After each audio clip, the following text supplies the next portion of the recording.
প্রয়াত হলেন সারা ভারত গণতান্ত্রিক নারী সমিতির খোয়াই মহকুমা কমিটির সম্পাদিকা গৌরী পাল। সোমবার রাতে জিবি হাসপাতালে প্রয়াত হলেন তিনি।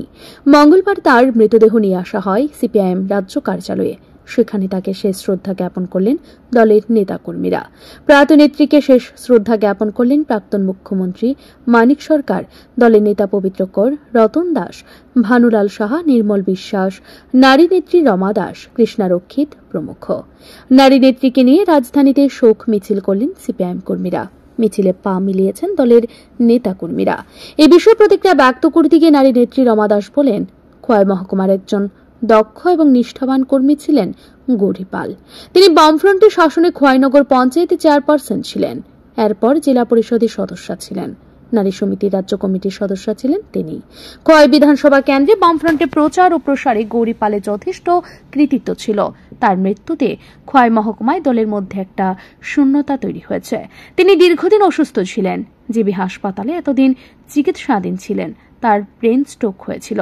সোমবার রাতে চিকিৎসকদের সমস্ত প্রচেষ্টাকে ব্যর্থ করে মৃত্যুর কোলে ঢলে পড়েন গৌরী পাল। আজকে আমাদের জন্য সারা ভারত গণতান্ত্রিক নারী সমিতির বিভিন্ন অংশের কর্মীদের জন্য এবং আমাদের গণ আন্দোলনের নেতৃত্ব, পার্টির নেতৃত্ব সকলের জন্য একটা অত্যন্ত বেদনার দিন।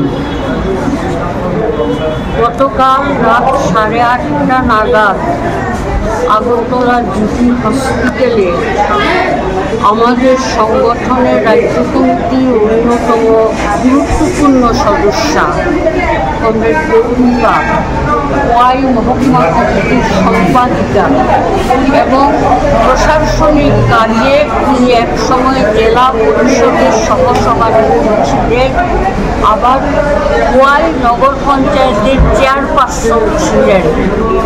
সংগঠনের নানা স্তরে তিনি কাজ করেছেন দীর্ঘদিন।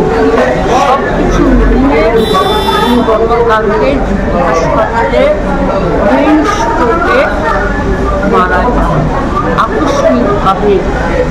আমরা রাত্রে অনেক রাত্রে খবরটা পাই 9টা নাগাদ, তারপরেও বিভিন্ন জায়গা থেকে যোগাযোগ করে নিয়ে আসি। কমরেড গৌরী পাল অত্যন্ত দক্ষতা সম্পন্ন কর্মী ছিলেন।